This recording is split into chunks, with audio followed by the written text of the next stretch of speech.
when we go into prayer, what would be the basic attitude, the basic approach towards prayer? Surrender. Gratitude. Helplessness. Right? So, it's very difficult to understand this, but the higher does not,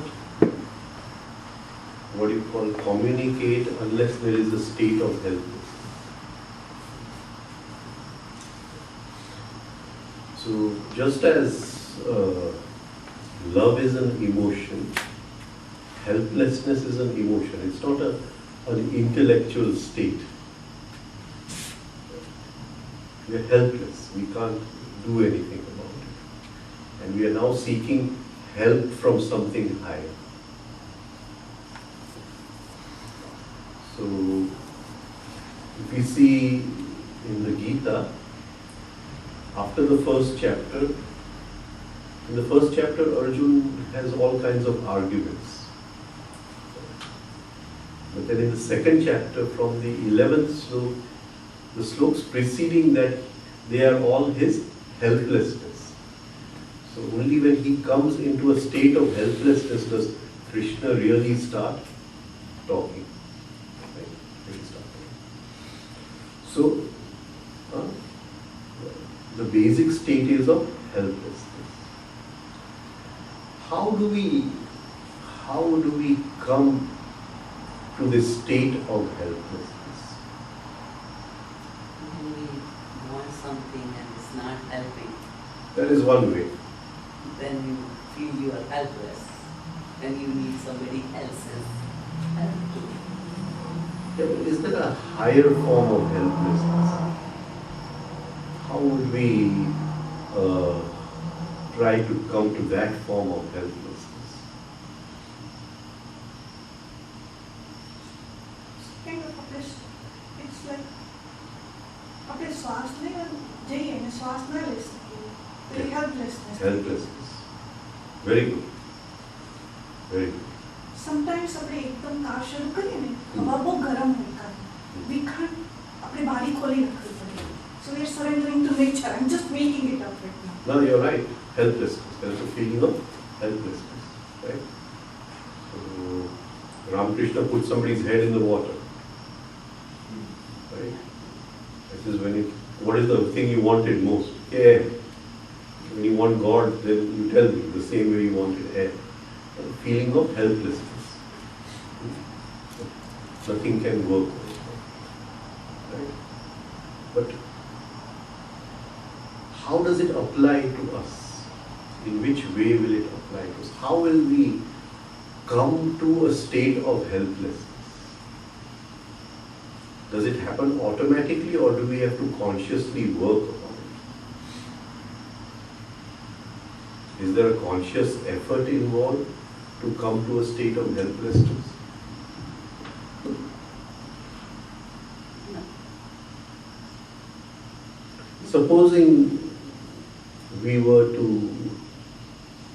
observe ourselves, that is, I observe Rajen.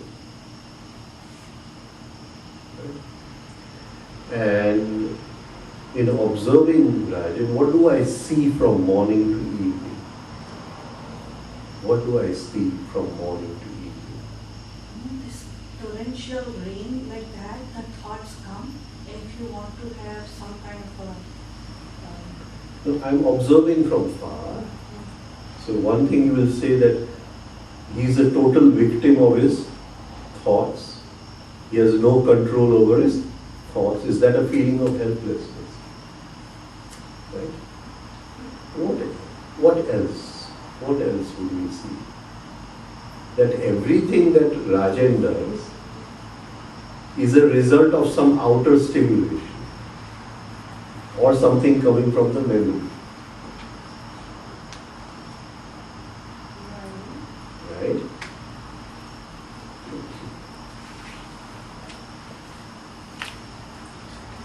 So, we do not do in life. Everything happens. Everything, we live under the illusion that we do so. And this illusion has to break. So we live under that illusion that, and especially if we've achieved a lot in life, we may have materially achieved a lot in life. So we live under the illusion that we can do something. And till we come to a point where we realize that we can't do everything is happening. From morning to evening, when I observe myself, all I am doing is reacting to outer events. Can you understand what I mean? Or I am reacting to thoughts which come in my mind, or I am reacting to feelings. There is nothing I do independent of all this.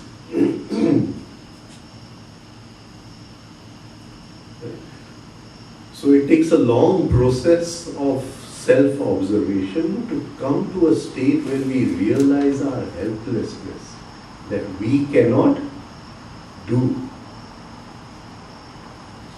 Let's put it in another way. Are we one person or many people?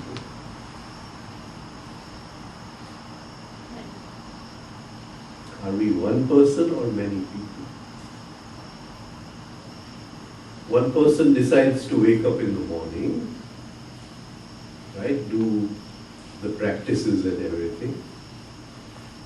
Is it the same person who wakes up in the morning and puts off the alarm, or is it somebody else in charge of the guest house? As the person, what they call the guest house, the reception. And the person on the reception changed. Can you understand?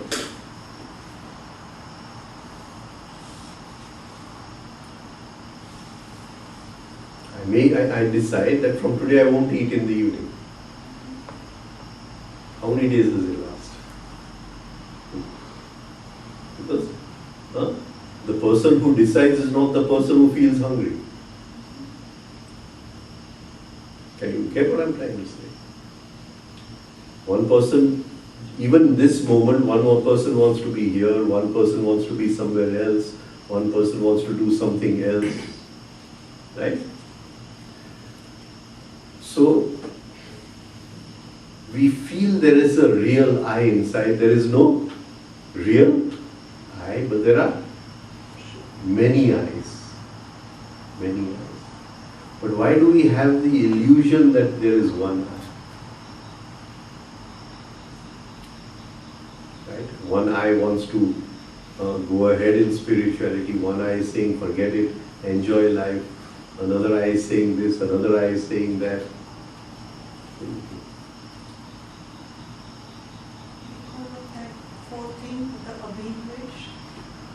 No, this is our fragmentation inside. It is not one asmita, there are so many asmitas inside. Right? And unless we are able to see that, we'll never realize our helplessness. Because there is not one person inside. The person is changing all the time.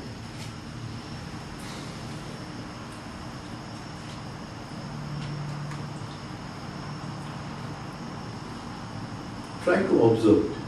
Try to observe this. So, now we are entering into prayer, but real prayer actually can only happen after a long process of observing ourselves and coming to a state that I really cannot do anything. I need some outside help. That is it's the beginning of prayer. I'll read my Guru's notes. He left some notes on prayer. Do prayers help? What is a true prayer? Here we raise the question about prayers. We are not talking about the automatic jargon that passes for prayers. Right? Many times when people become old, they lose control over even that little part of the mind which is in our control. And this monkey which is chattering all the time, you see them on the road, they are talking, their lips are also moving. Have you seen it? So many people, they've lost even that basic control they've lost. So with the monkey chattering, they are also expressing the chatter. And when you go to the temple, what do you see? It's the same chatter. It's the same chatter. Nothing has changed. It's qualitatively the same. Right? So he's saying, when we are talking about prayer, we are not talking about the jargon which goes for prayer or everything recited by the priests. We are not talking about any religion or any shastra over here. No scriptures over here. We are trying to examine, is there a technique of true prayer? A technique of true prayer. Now, he gives us an example of helplessness, my Guru, over here. Visualize the great Mughal Emperor Akbar. Right? Akbar was the king of the, whatever was the world and everything. But he did not have a son. He did not have a son. And in that, he felt his helplessness. He felt his helplessness. Right?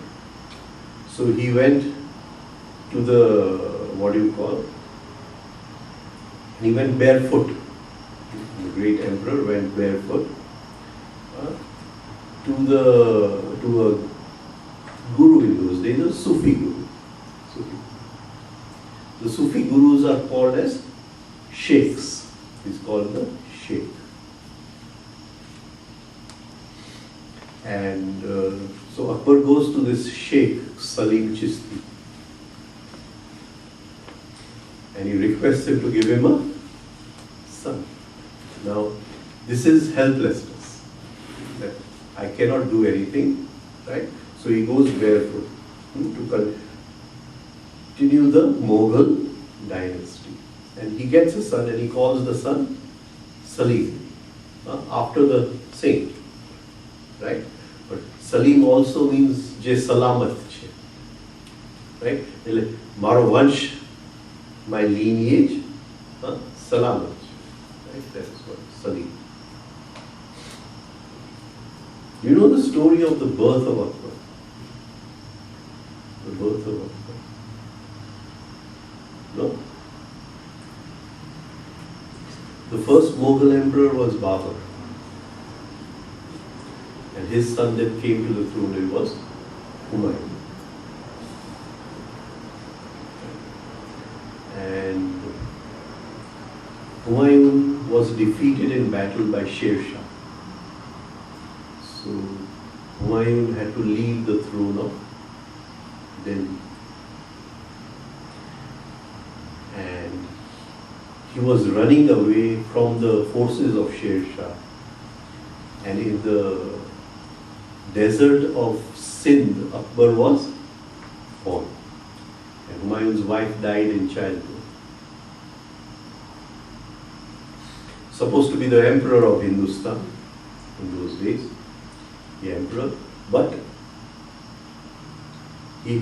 at that moment he felt like he was a beggar because he had nothing to celebrate his son's birth. So he took out a pod of musk which he had in his pocket and he broke the pod of musk, right? And the perfume spread, and in that he made a kind of resolution, sankalp, what we call. And perfume has the power of spreading everywhere, right? Supposing I open a bottle of perfume in this room, then the person sitting right there also will feel sitting right there. So perfume has presence everywhere.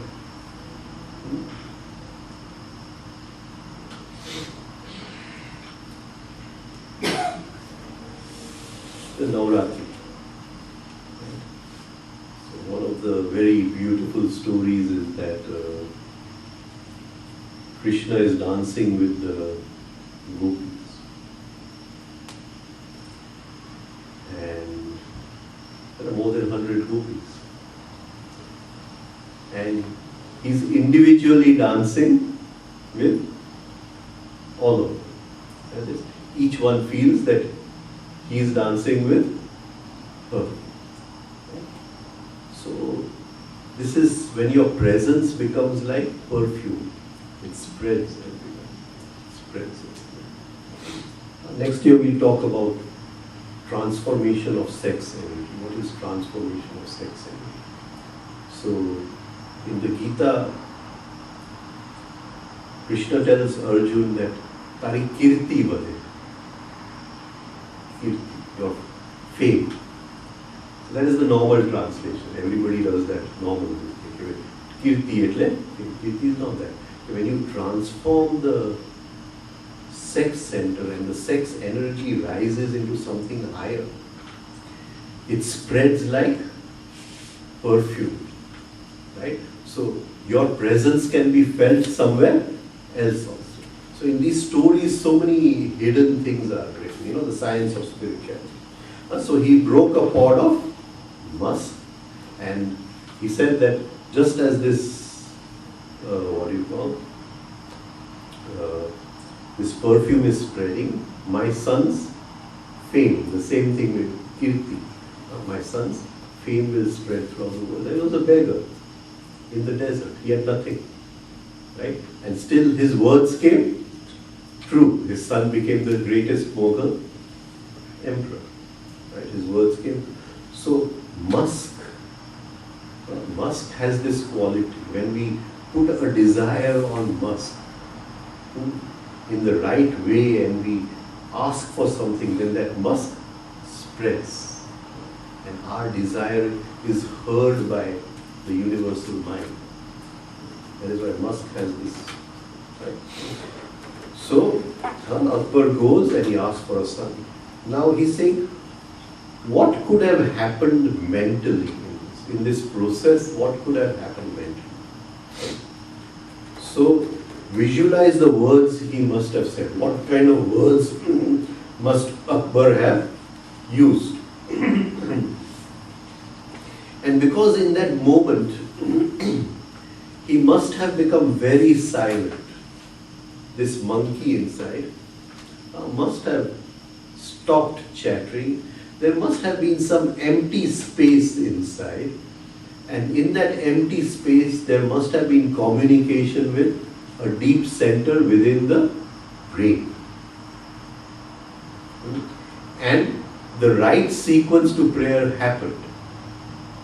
Right? The right sequence to prayer happened. And he was able to ask the Sheikh, and the Sheikh gave him a son. So the first thing in this sequence, during this sequence, the thinking instrument remains in a state of suspended activity or animation. And that is why I say the best time to pray is in the morning when you are neither asleep or awake. The minute this brain starts making words, it is no longer in a state of suspended animation. Then the power to pray is gone. The brain must be in a state of suspended animation. Animation means that there are no words, but still it can create form. There are no words, but the brain can create form. A very good practice for this is, instead of saying the mantra, visualize the mantra. Don't allow yourself, the monkey, to say the mantra. Visualize the mantra. So if you're using the Gayatri mantra, the minute you start saying the words, the monkey has woken up. And we don't want him to wake up, otherwise we can't pray. So we want to keep that part of the brain in suspension and we want the animated part to start working, where it can create forms and pictures. Another thing is, when we visualize, are we in the thinking brain or in the feeling brain? In the feeling brain. Why? What is the real purpose of having emotions? I think we took this. No? Huh? Why do we have emotions? What is the one thing we look at? I like you and I don't like you and all that, right? The relationships we have in life. What is the higher purpose of having emotions? What is hidden in emotions? Which man, through his conscious effort, through his sadhana, he extracts that quality from emotions. Emotions is the raw material which God has given, right? And he transforms that into something else. What does he extract from emotions? Maitri or Karuna.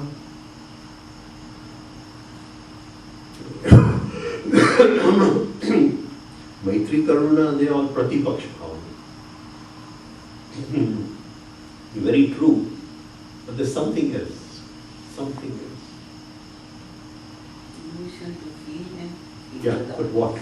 What? feel the Huh? Secure, feel the power feelings, of dependency. Wow, sensitivity. Yeah, but what is there? What is hidden in emotions? Supposing the feeling of you're a mother, yes. a son or a daughter, I don't know. Yes. 2 boys. Okay. They are far away. Yeah. Right. And supposing they were far away. Supposing they were far away. Feeling the And presence. huh? Feeling the presence. Pain. Attention. Right. That feeling is different and it is like for the No, I'm just trying to tell you that supposing your son is far away and he's in some difficulty. Will you feel it or not? yes. Ah. And you feel like anything I can do to make it better or whatever the trouble No, is. no, we don't want to make it better. You can't change this. Right? Okay. Huh? Okay. What is this hidden in emotion? What is this hidden in emotion? Right? You are asking whether to get married or not get married. Right? So you'll never be able to feel this unless you get married. So many things remain hidden within us. No? So we come up. It is perception. It is perception. It is a kind of knowing without thought. Can you get it? You have to ask your wife. You not brought her to it. Right. So, it is a knowing without thinking. The mother knows that the child is in difficulty, wherever he is. She perceives. To perceive. Truth can only be seen through this perception. We have to train our emotions to be able to see truth, to know the truth. To see the truth. The truth is not seen through thought. Right? But that emotion comes automatically. It has to be cultivated, conscious. Right? So, one of the techniques for cultivating the emotional center is to visualize the mantra, not say the mantra. Then we are awakening that power which is lying hidden in our emotions. The power for the emotions to see the truth. See, truth will come in 3 stages. First, there will be the sensitivity of truth. Right? The sensitivity will be what in this thing, in Patanjali is called as Anuman. Anuman. You will see see the smoke and you will infer the fire. You will see the smoke and you will infer the fire. So it will be like in Shastra it is called as Arun. You know what is Arun? Arun is the charioteer of the sun god. He is the charioteer of the sun god. So we say that before the sun rises, the beautiful colors come in the sky. We call that as Sandhya, Arun. Right? Is the charioteer of the sun god. Right? So we see the colors, we know the sun is going to. We're not yet seen the sun. We've not yet experienced the sun. So this is called the first perception of truth. You don't see the truth, but you know now you will see the truth. Right? And that happens in the emotional and the instinctive center. There's a kind of sensitivity about it. Right? Then the sun rises and you see the sun. Right? That is through the emotional center. You have now trained your emotions to perceive the sun. And then later on comes, you know through which laws the sun works.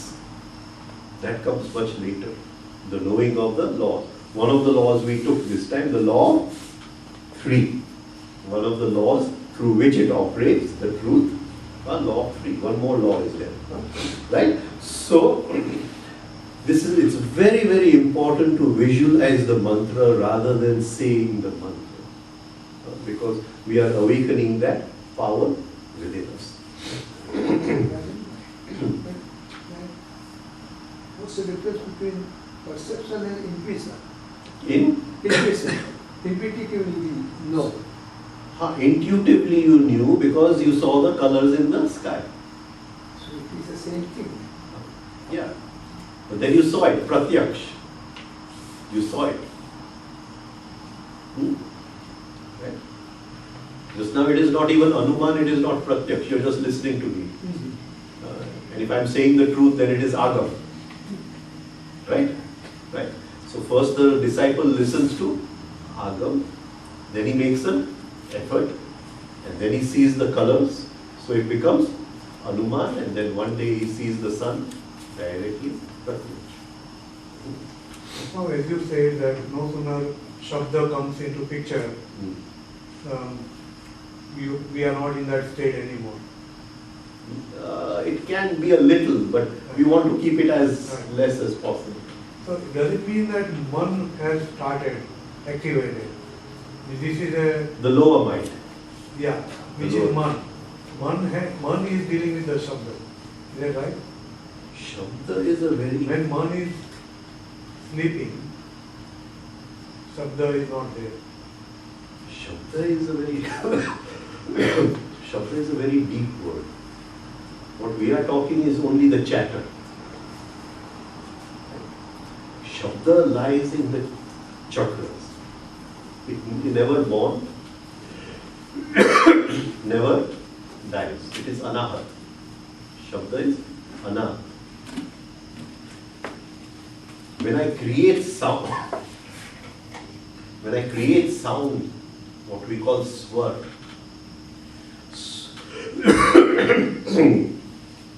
swar is both shabda and dhvani. Can you understand? So Shabda is something very deep.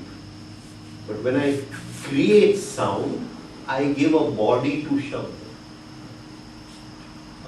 This giving a body to Shabda is called as Anjana. એટલે એને વ્યંજન. Right? The body dies, like our body dies. I say the words, the body dies. The Shabda never dies. The Shabda never dies. It was just expressed for some time by giving it a body of sound. Just as our body dies, the soul does not die.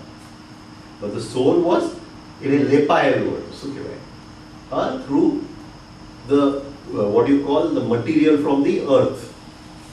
Right? Through DNA, that soul was given a what do you call? It was mummified into a body. The body will die. Similarly, the Shabda never dies. The Shabda is eternal. It is always lying over there. But at that moment, it is given a body of sound.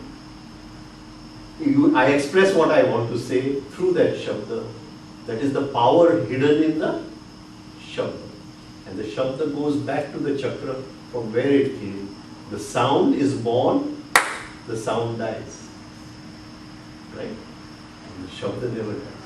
But doesn't mean that Sabda is same as soul? Atma? Sabda and Atma equals?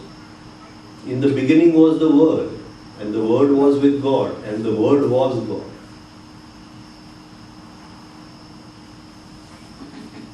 Right?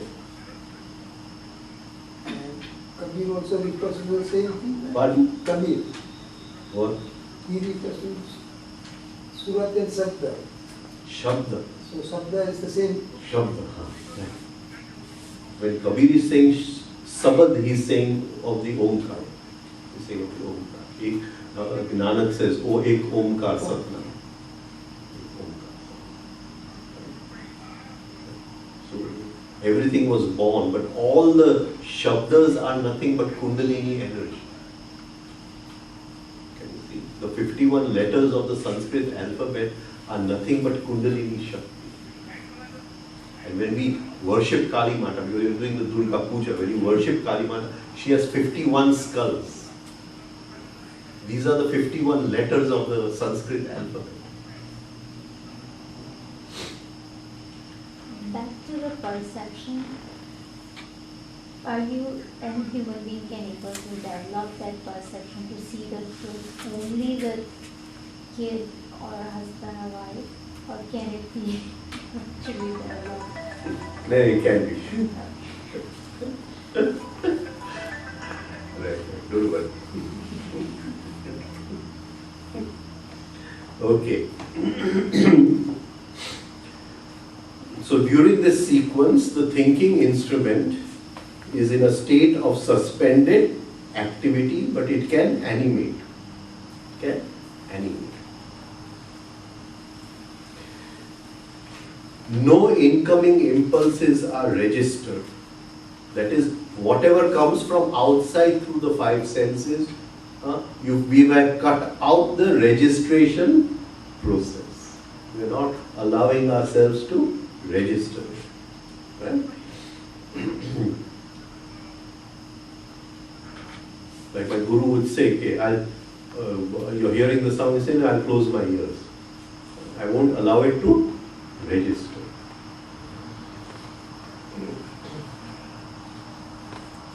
When we were children, we used to read comics. I don't know if you've ever seen any comics. And I used to love some of the comics of Sad Sack. And Sad Sack was a, ordinary, Sipai in the army.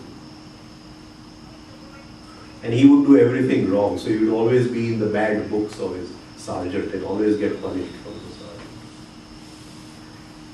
And Sad Sack, they had to go for a war, so they were fighting the war. And there were cannons from this side and cannons from that side, and they were going, one side, this side was firing on that side, this side. And Sad Sack was looking around and he's saying, oh, I have nothing to do. So between that no man's land, there was a big ditch over there. So he went into the ditch and the cannons were banging from both sides and he went to sleep. Right? And he had a good rest over there. So in the night, the sergeant comes and he sees Sad Sack is roaming around everywhere. So he says, why aren't you sleeping? This is the time you should be sleeping in your barracks. He said, I tried to sleep, but there's one leaking tap in the bathroom and it's going tapak, tapak, and I can't sleep because of the noise. So we can learn to close our senses. So what he's saying, this state when we are there early in the morning, the brain which makes words is sleeping still. We have in the temple to create this space.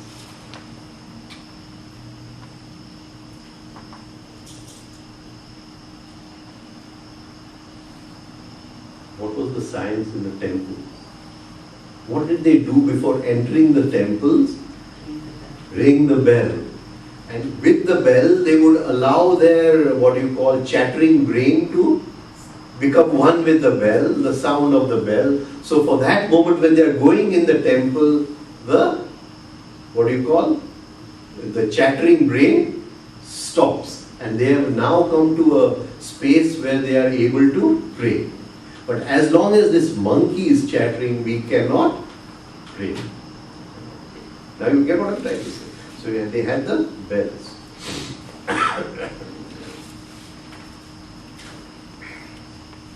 Of course, the bell is very, very symbolic. It's symbolic of the Akash Tattva, and there's so many things hidden in the bell. Anyway, we won't be able to finish this if we don't do that. So the first step is to ignite this sequence. Now before this, we must decide at night, we must through thought make the plan for prayer in the morning. It cannot just be done. Which prayer we are going to do, how we are going to do it, and what we are going to say in that prayer. Everything has to be decided at night. So first we involve the thinking center. We involve the thinking center. Here I want to tell you something. You are saying that 4 o'clock you wake up, you do that sequence and go to sleep. Today morning I woke up at 3:53. Right. I was surprised when you said just now, make a plan to do something. The seed was sown. As we were talking, I said this is a good idea. When you say 38 years you have never had a break. So I born that idea, which I believe it helped me to wake up. Very good. Very good. I made use of it, I did the sequence and I slept. Very good. Try to do a little bit of mantra jap without words. Just visualize the mantra in that space when you're waking up. It will awaken this power within us. Okay, visualize like you just think about Yeah, it. you just see it floating Just see across. it floating. Just see it floating So across. not just saying in Don't your- say it. in your mouth. Don't say it. Don't say it. Because if you say it, you will wake up the monkey. That's the best time to do it. I'll tell you one story. I have one person my father was very much into meditation. So he and a friend of his started together. Father died young. Friend is still there, he's 86 years old. So my guru came to Madhavpur for the first time in 1988. Now, this friend, a staunch follower of Krishnamurti. You heard of Krishnamurti? Staunch follower of Krishnamurti. Won't do anything else. Right? So, he came to meet my guru. So, tells my guru says that why don't you start doing these breathing exercises? He said, I can't do it because I get up at 5 o'clock to meditate. And Krishnamurti says, sit in silence. So that is what I do. So he says, but you do it, no? For 1 year at least you do it. He says, but then I'll have to get up at 4 o'clock. Who will wake me up at 4 o'clock? So he said, I'll come and wake you up.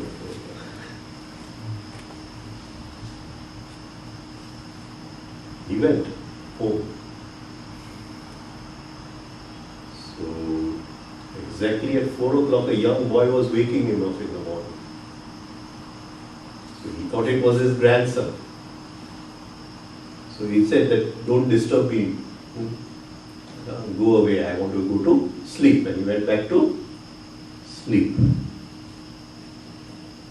Then when he woke up at 5 o'clock, he saw that he had locked the room door from inside. And then he realized it was too late. It was too late. Right? So these things happen. He had locked the door from inside means I didn't get it. So his grandson could not come to wake him up, no? Oh, okay. Right. So there's no way his grandson could have come to wake him up.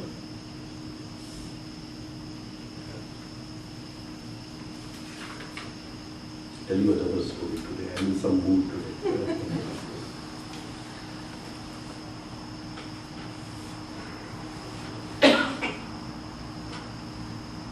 There was one architect,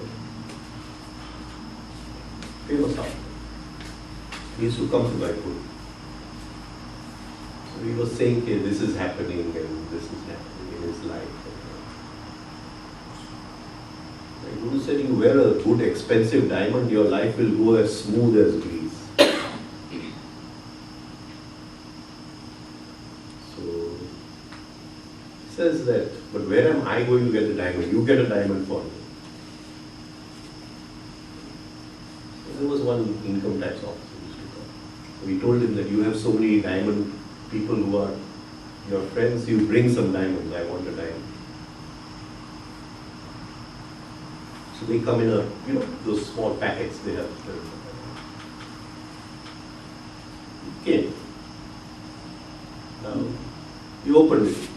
This is useless, take it back. So you went back, brought another one. This is useless, you take it back. You brought another one, take it back. So that diamond merchant who was giving that pouch every time, he's telling this guy, do you know that each of these is more than 10 lakh rupees? All of those days, 1990. Each of these, what I value you are taking from here, and this person you call your guru,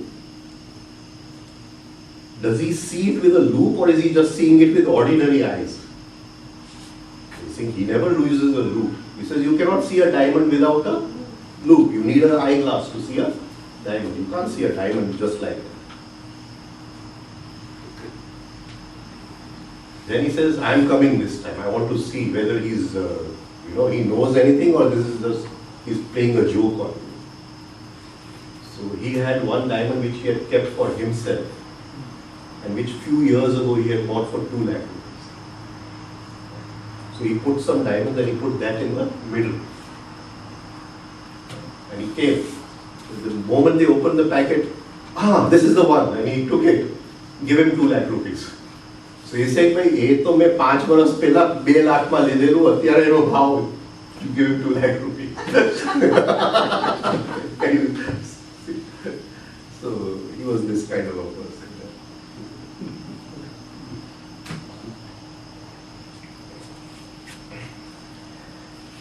When I was very young, and we didn't have alarm clock at that time. I wanted to go to picnic. And just because I cannot get up, I cannot go to picnic. And I slept with that in my mind, that I need a solution. Next day I got up at 00. When I was to go to the watch, I was surprised that even still I remember today that I don't know how it happened that I woke up at exact same digital time before 20 years. Okay, we go ahead. So we ignite the sequence by planning at night what we want to do.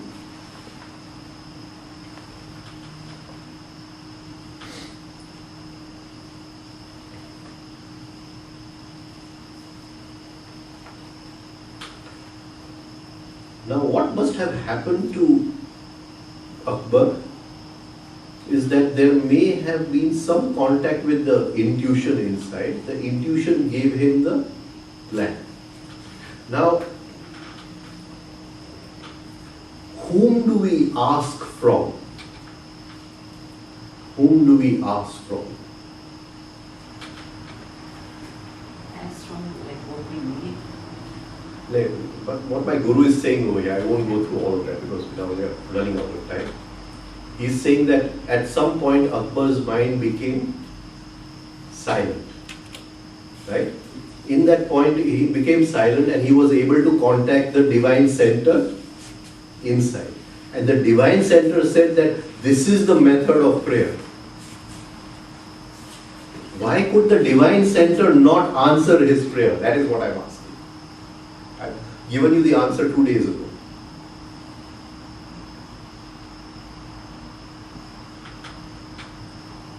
He went to God and God told him that I cannot give, this is the way to ask.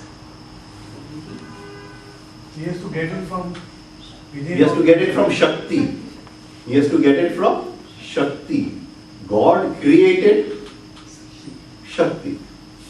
So like we said, you will ask from Shakti. Shakti is universal mind. You have to ask from universal mind. Now what is the technique to ask from universal mind? Now we are coming to the technique of prayer. So the technique of prayer is that all three parts of the mind must be involved. The thinking, the feeling, the sensing. And that is our individual mind asks from the universal mind. Can you understand what I'm trying to say? So how do we do it?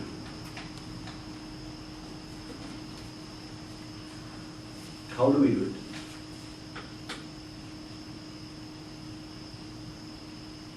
Supposing somebody has died,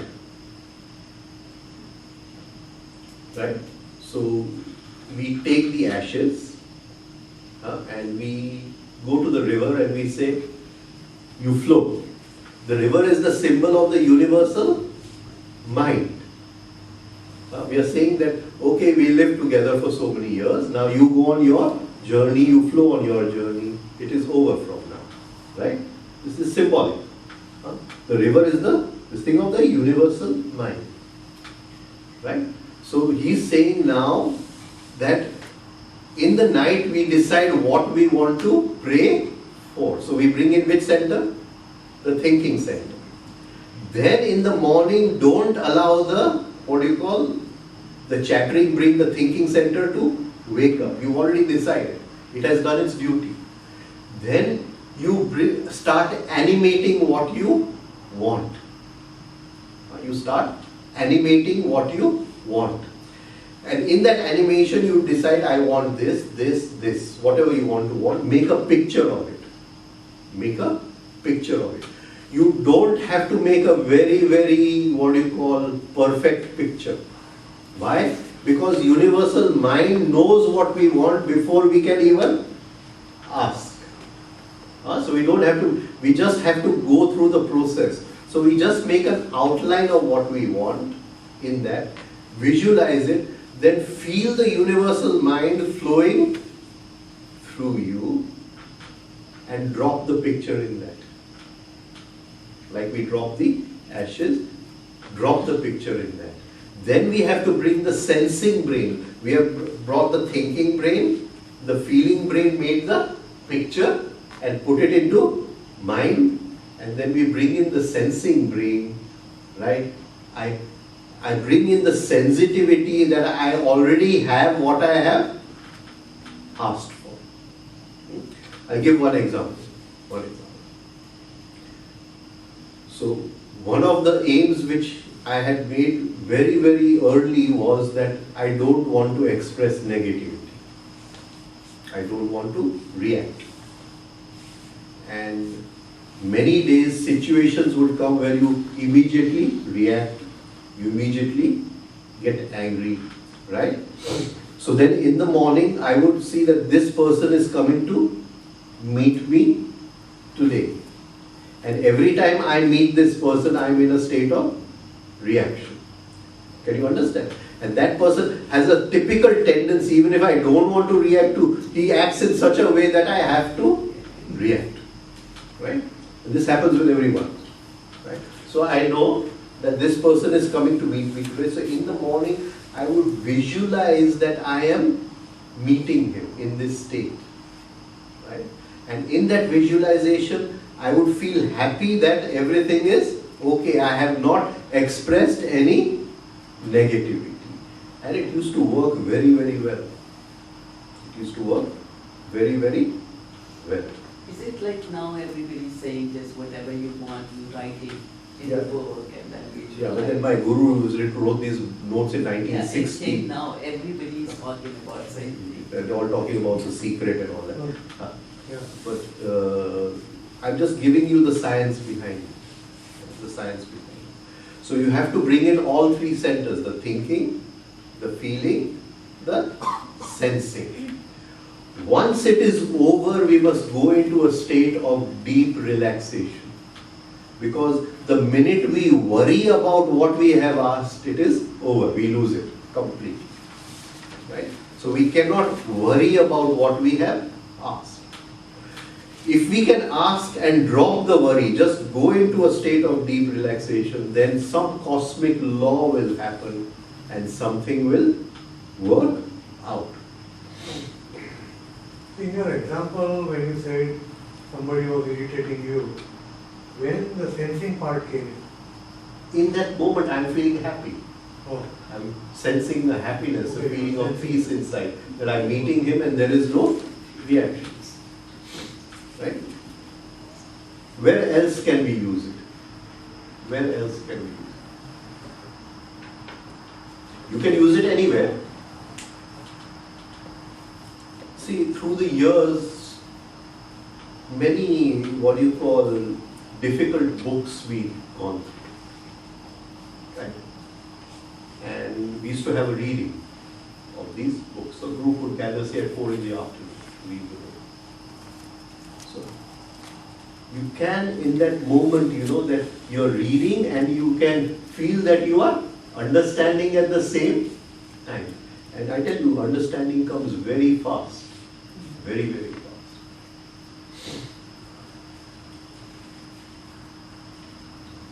Now, supposing you go to a temple. What do you want to pray in the temple? Not the new temples. Not the new temples, because now the statues have lost the science. Supposing, I don't know so much about Jainism, but supposing I've been to Dilwar a couple of times, and it takes me about hours and hours to go through each one of those. So I always go in the morning, you know, when only the Jains are allowed. And many years ago, there was one Jain Muni with all his followers over there. And he was explaining each of those frescoes over there. Now, supposing you're looking at a statue of Mahavir, what do you want to look at? Suppose you put two statues, statue of Buddha and statue of Mahavir. In what do you want to take from this statue? What do you want to take from this statue? Then we'll get some understanding of what we have to do.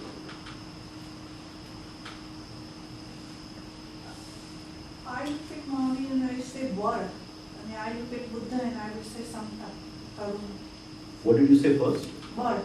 Bal. What is Bal? What is Bal? In energy. So, I mean, no, I can't translate it like, you know, what I mean. Bar, એટલે, Will. yeah. Will. Right. But which will? Which will? Spiritual. Spiritual will. What is it? What is the difference between spiritual will and willpower? willpower is generated by one, whereas spiritual will is nothing to do with one. It is with universal mind. So what is spiritual will? What is spiritual will? Tell me. Making use of power of universal mind. No, the power to put my personal will on the side. the power to put my personal will on the side and allow the higher will to flow through. Can you understand? Mari ઈચ્છા અને એની ઈચ્છા. Right? So, that means I am saying that I have no desires of my own, and I'm creating a space to allow that. His will is sankalp, my will is desire, ichha. Can you understand? So when I go to look at that statue of Mahavir, you see, if you see the old statues, they have been created with a certain tension in them. He's sitting in that posture, but that tension is the power of awakening will. The power of awakening will. If you see a statue of Buddha, now of course people draw both the same, there's no this thing. But in the old temples, if you see a statue of Buddha, right, there's the, what do you call, this is not will, it is surrender.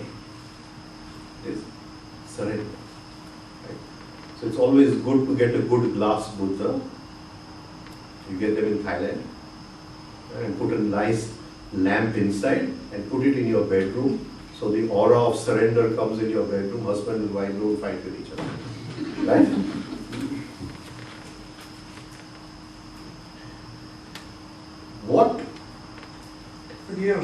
What is the difference between personal will and his will? That's what exactly my question. When we say Hari Icha, like let universal mind decide what should happen. My desire. Yeah, the Christians say, "Thy will be done." Thy will be done. It means whatever happens,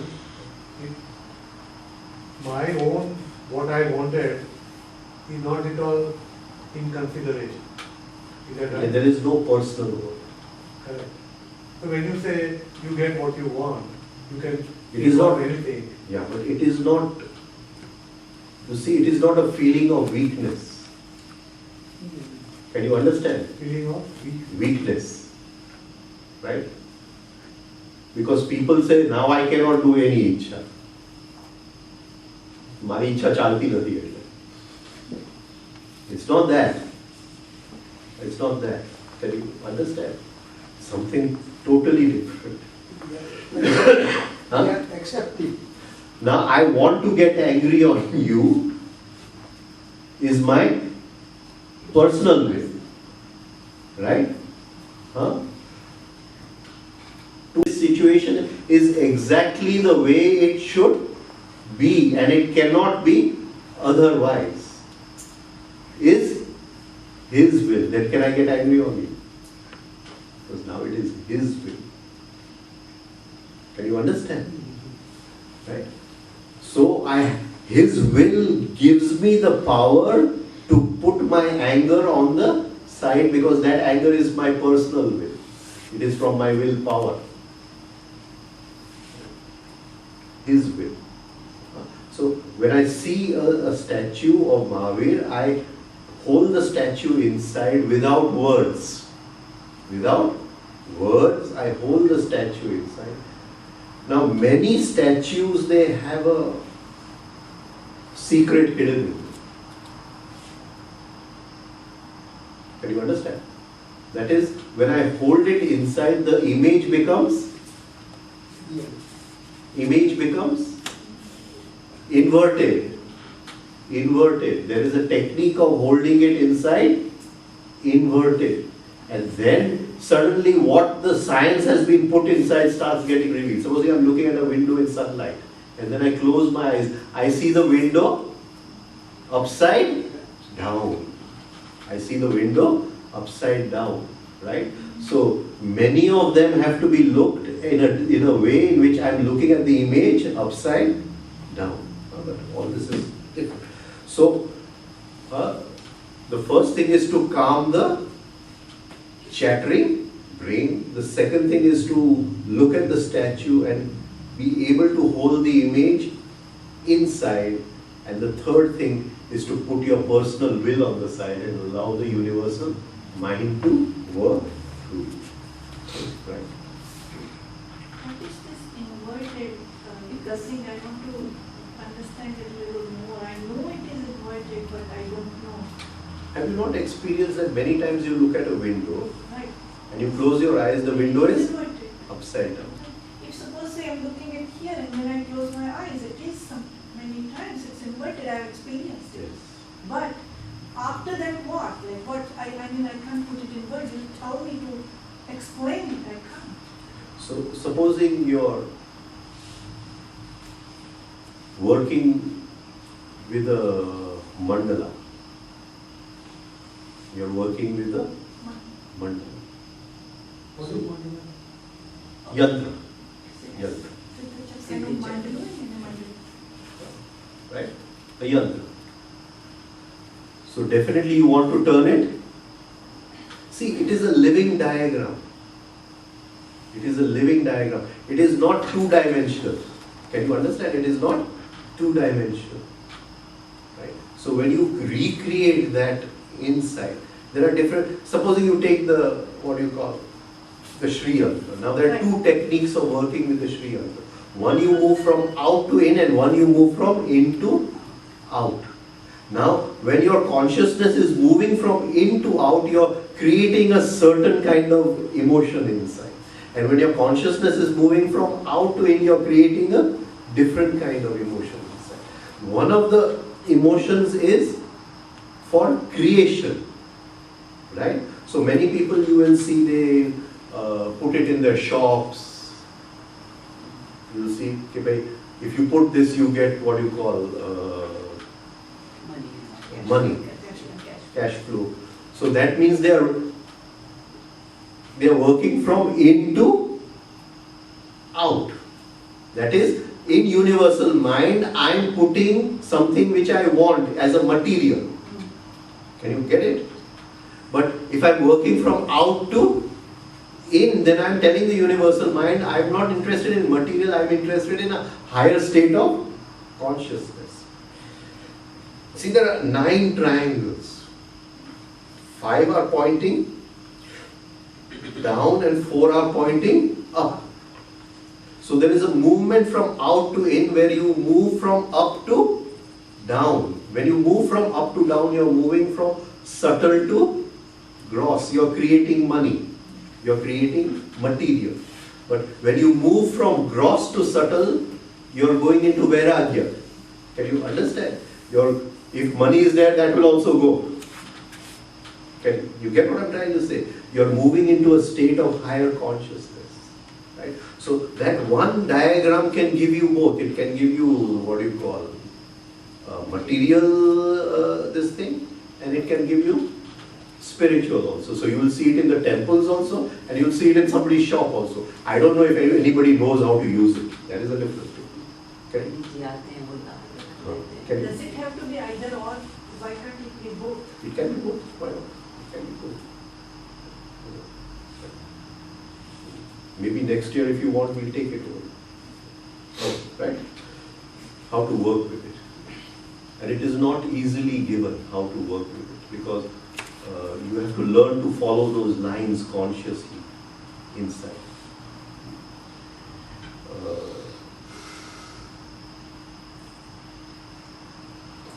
We didn't teach the prism exercise. We didn't teach the prism exercise.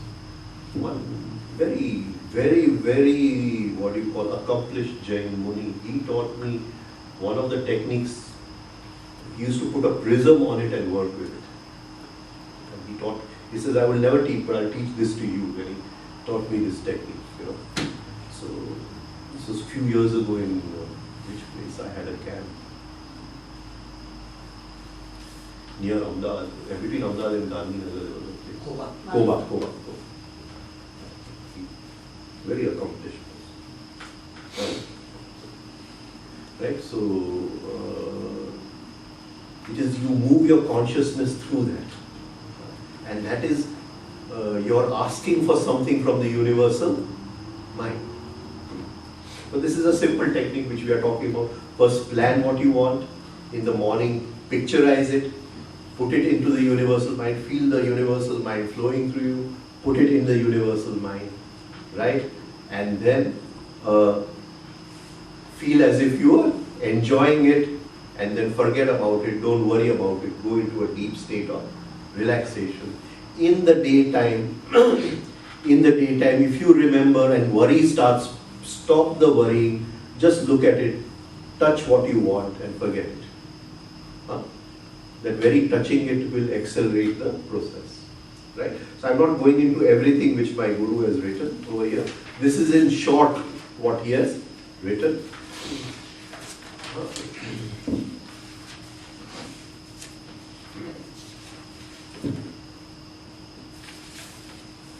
Now, can we ask anything more than what we are?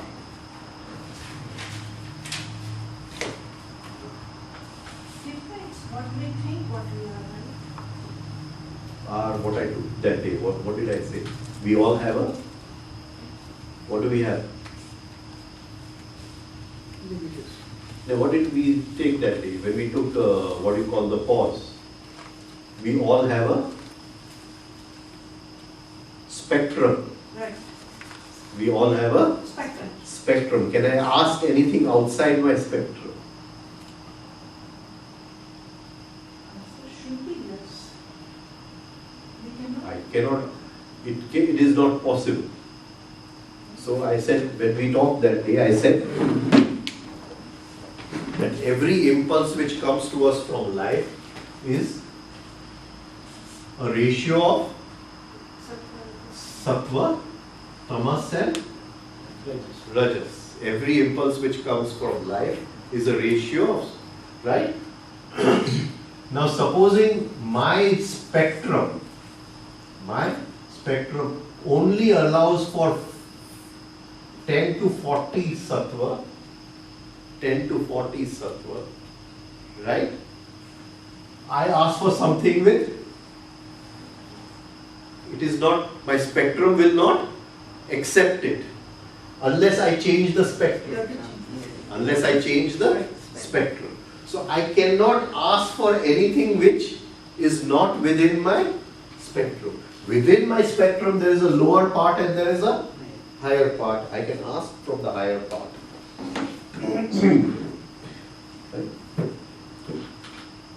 You get what I'm trying to say? So remember this much, that we cannot ask anything more than what we are. We cannot ask for anything more than what we are.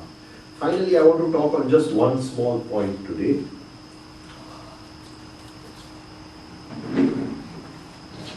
It is related to this.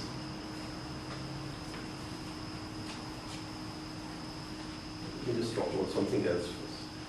I want to. Are we asking all the time? Yes. We are. Supposing universal mind is a big elastic membrane. Big elastic membrane. And every thought we have, every feeling we have, every sensation we are throwing on that, and something is coming to us in return. Understand what I mean? What does it do? That whatever is happening in our lives is already, we have asked for it. We have asked for it. So, if we move into prayer, unless we change what we are asking for, that is, unless there's a transformation in thought, unless there's a transformation in feeling, unless there's a transformation in sensitivity, prayer will be useless. Can you get what? Because we cannot pray for anything more than what we are. It can come in a spectrum. Right? But if we are negative the whole day, in small things we get jealous all the time, in small matters we feel hurt all the time, in small things we are lazy all the time, and we are continuously swinging from like to dislike, then what can we ask for? You understand what I'm trying to say? What can we ask for? Because it's coming back to us. So, what will that mean? in life,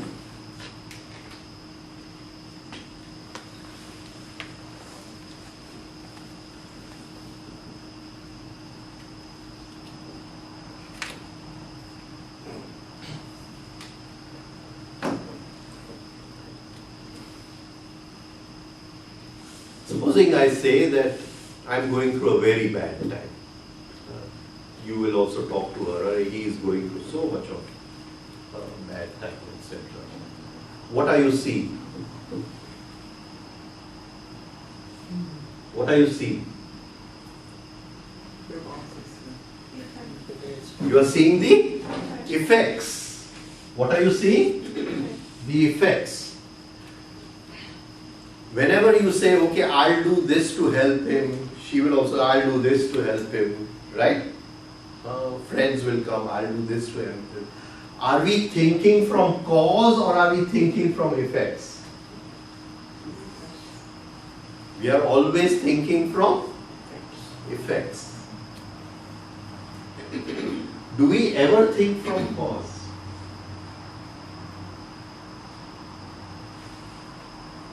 Can you see, whatever my situation just now, however bad it is, what you call the Sada Sat Panoti is going on, whatever, right? Whatever my situation just now, is it a result of my asking to universal mind that I am in this situation? Can you understand what I'm saying? That all the thoughts which I've been having all these years, just see. And this is, I'm not talking about what you call examples which I have not seen. I'm talking about examples which I have seen. One mother is trying to put the baby to sleep. Okay, you get what I'm trying to say? She's trying to put the baby to sleep, right? And the baby is not listening, it's screaming and shouting, and maybe the mother has something, what do you call,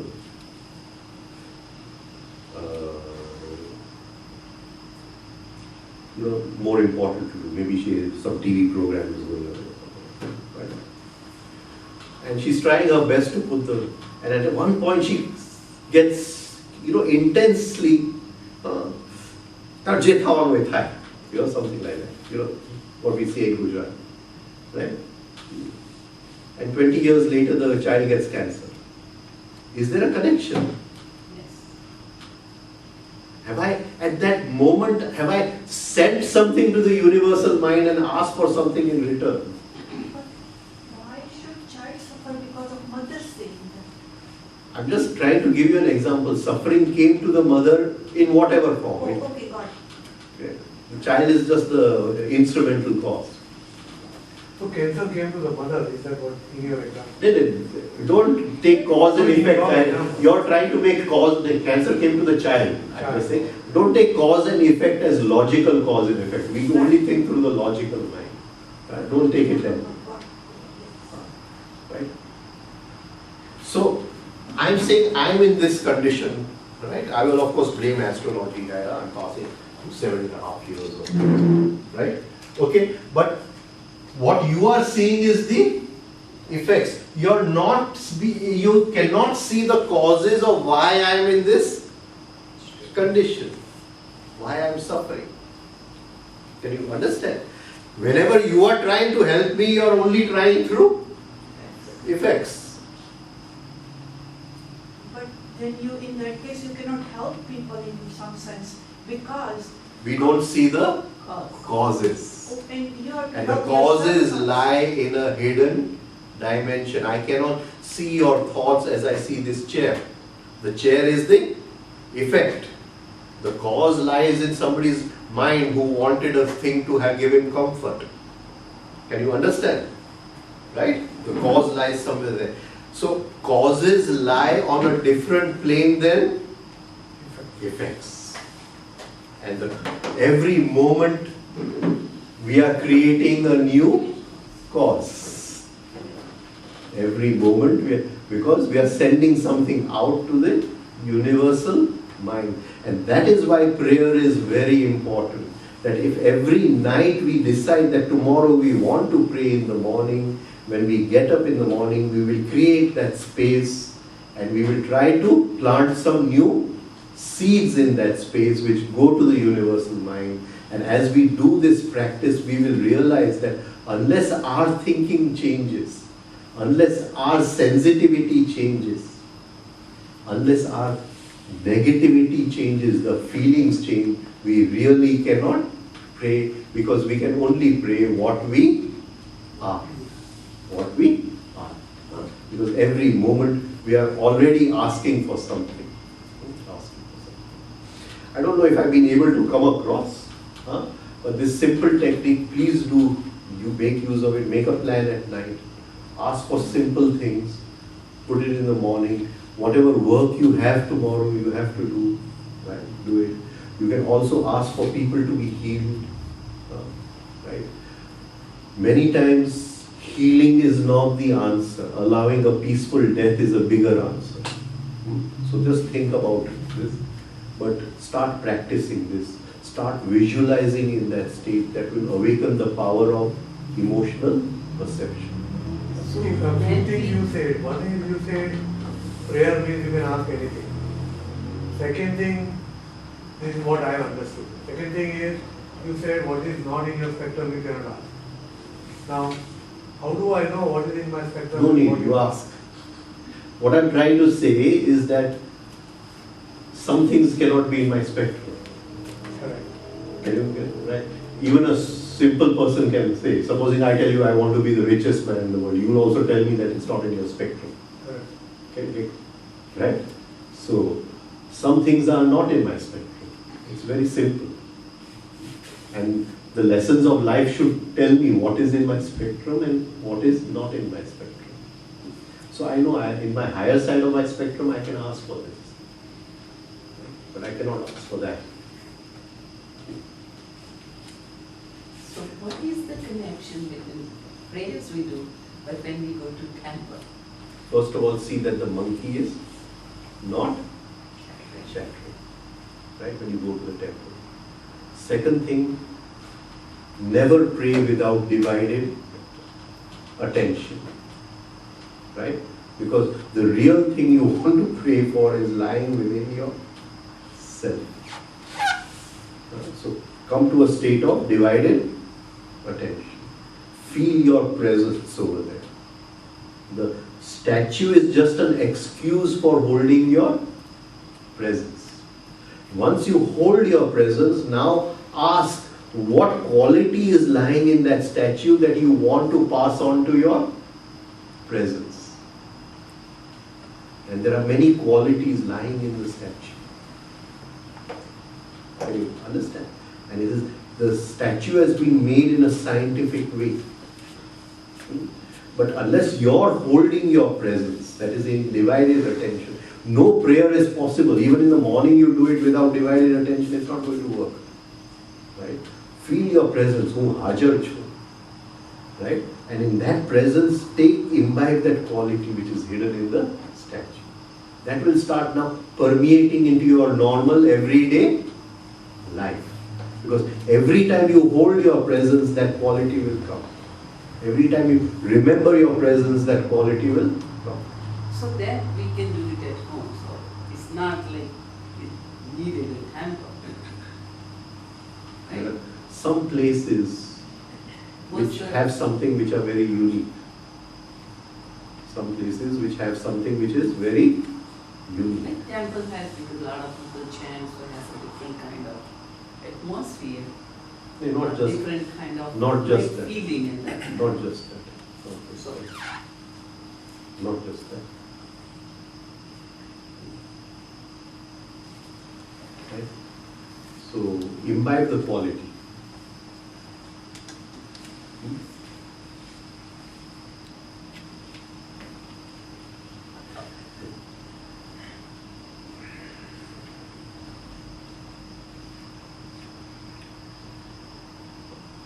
How to explain, but you understood double arrow retention. We took it on the first day.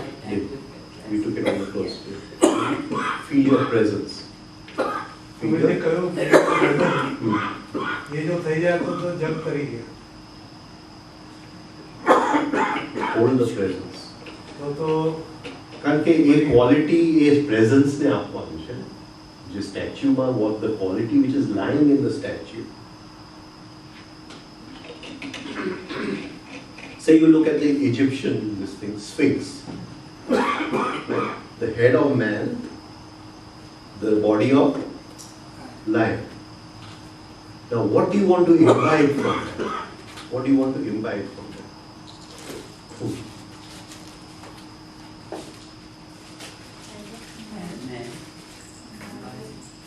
By Strength.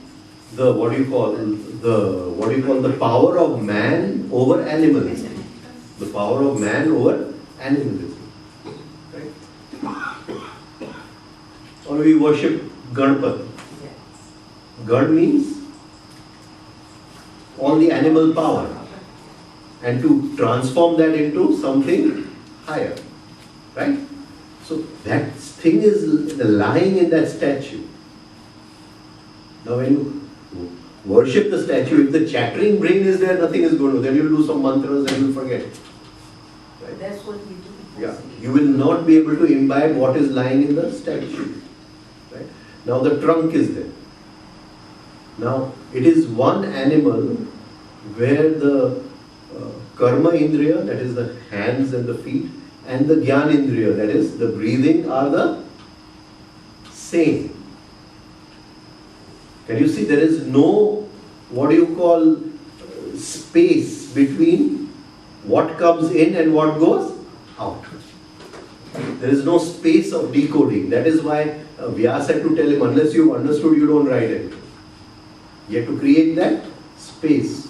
Can you see? Because the Jnana Indriya, that is the organ of, the sense organ and the organ of action are the same. So you are saying he is breathing in a certain way.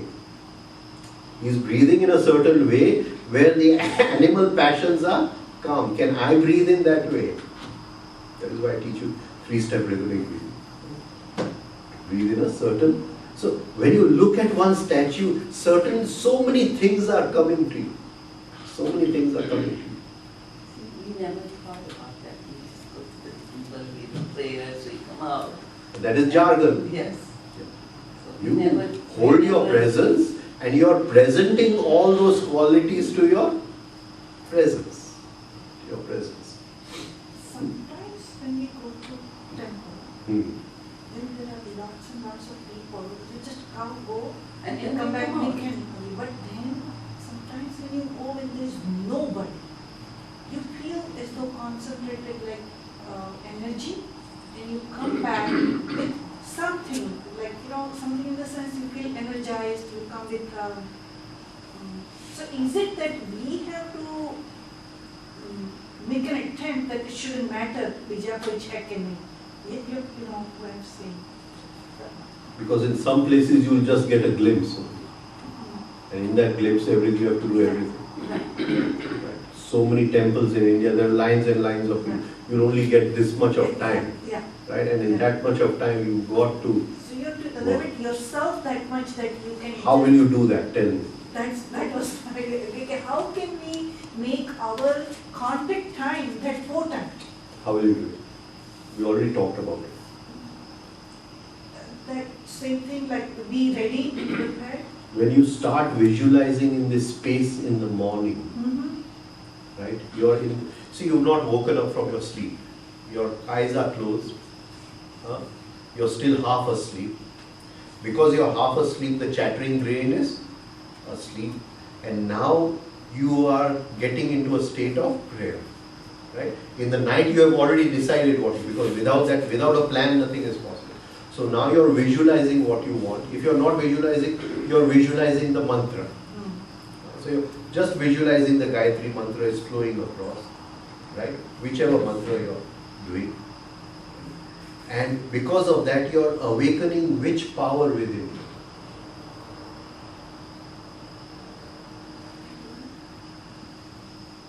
Which power? The power of animation. Right.